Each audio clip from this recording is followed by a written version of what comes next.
Crushed हुई।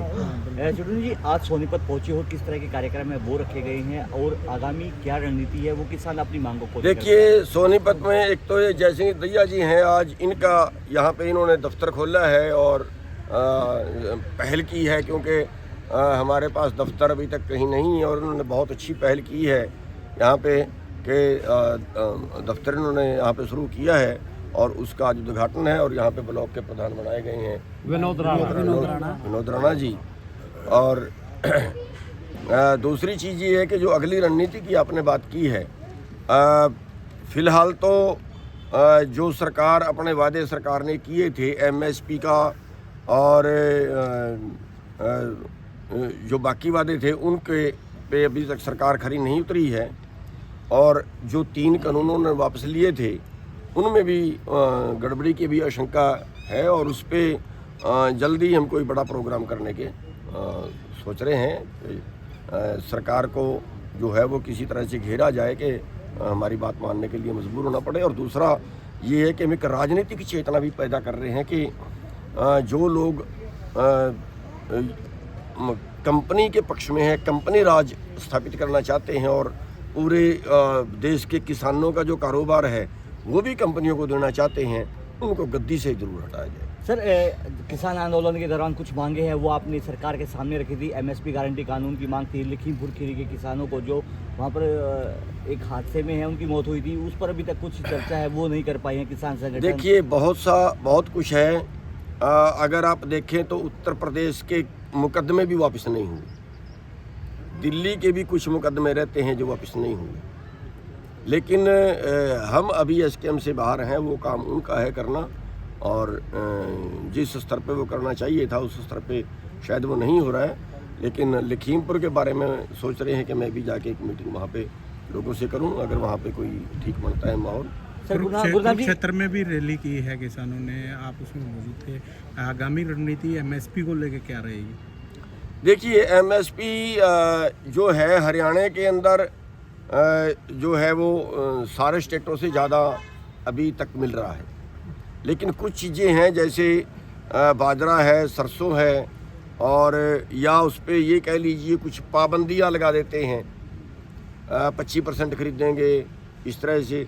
तो उसके लिए हमारी लड़ाई जारी है और पूरे देश के जहाँ तक एमएसपी का सवाल है उसके लिए एसकेएम भी प्रयास कर रहा है और हम भी अगर कोई बड़ा प्रोग्राम किया तो। गन्ने के भावों को लेकर हरियाणा किसान बार बार मांग कर रहे हैं, महज 14-15 रुपये बढ़ाया। देखिए, पिछले साल भी जो गन्ने का भाव था वो हमने स्ट्राइक की थी, हरियाणा के 13 शुगर मिलें बंद हुई थी, 6 दिन बंद रही थी, तब जाके 10 रुपये रेट बढ़ा था, वरना पिछले साल भी इन्होंने नहीं बढ़ाना था। और एक बात फिर बुरी बात ये भी है कि हमारे आगे एक बात ये अड़ती है कि भाई आपका पड़ोसी स्टेट है उत्तर प्रदेश, वहाँ तो भी 350 रुपये ही है, वहाँ तो पिछले साल भी नहीं बढ़ाया, आपके बार भी नहीं बढ़ाया, पेमेंट भी रुकी हुई है, आप वहाँ पे क्यों नहीं करते कुछ?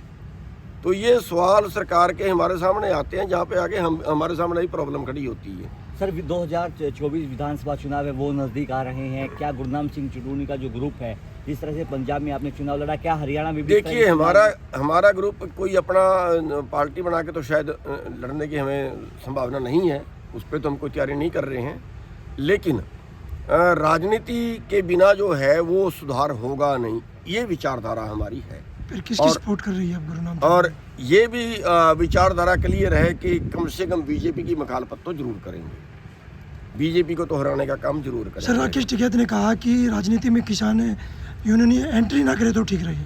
देखिए, ये तो टिकैत ने जो है अपनी पार्टी बनाई थी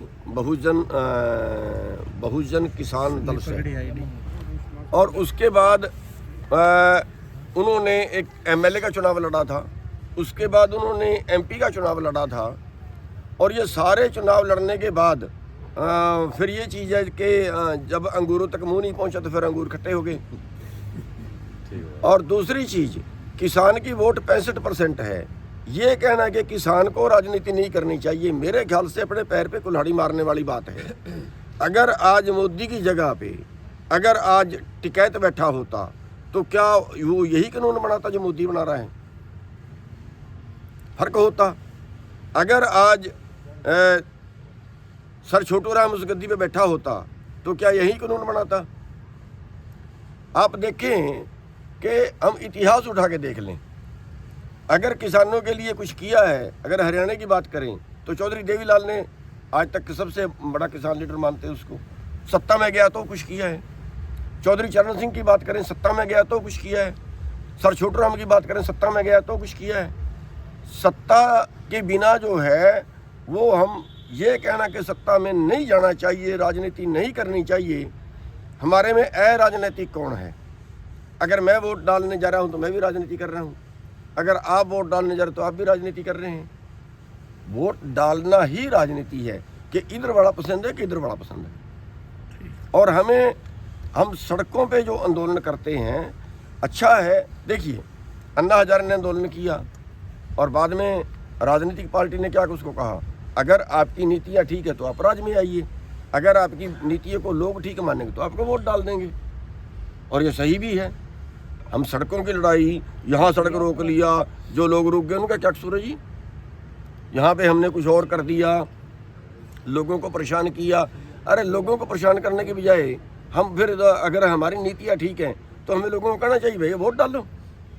और ये जो कह रहे हैं कि अराजनीतिक रहना चाहिए, मैं ये मान रहा हूँ कि आज किसान की आर्थिक गुलामी का सबसे बड़ा कारण जो है वो किसान लीडर हैं जो ये कहते हैं कि अराजनीतिक रहना चाहिए। हरियाणा के बीजेपी के मुख्यमंत्री लगातार कह रहे हैं कि हमने किसानों के लिए बहुत कुछ किया है, MSP सबसे ज़्यादा प्रदेश में दे रहे हैं, गन्ने का भाव सबसे ज़्यादा प्रदेश में हम दे रहे हैं, उसको किस तरह देख रहे हो? जिस तरह गन्ने का भाव सबसे ज़्यादा नहीं है, पंजाब में 391 रुपये है, पंजाब से 7 रुपये कम है आज भी।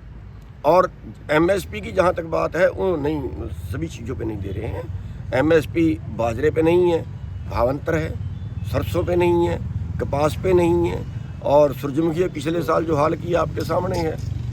अगर इतने वो शरीफ थे तो हमें लठ मारने की क्या ज़रूरत थी? हम कोई उससे ज़्यादा थोड़ी मांग रहे थे। धान का आप कह लीजिए, धान 15 सितंबर से धान की आनी चाहिए खरीद, 1 अक्टूबर से आती है। पहले कुछ धान जो है वो प्राइवेट को बिक चुका होता है। तो वो जिस तरह से मतलब पारदर्शी नीति होनी चाहिए वो नहीं है।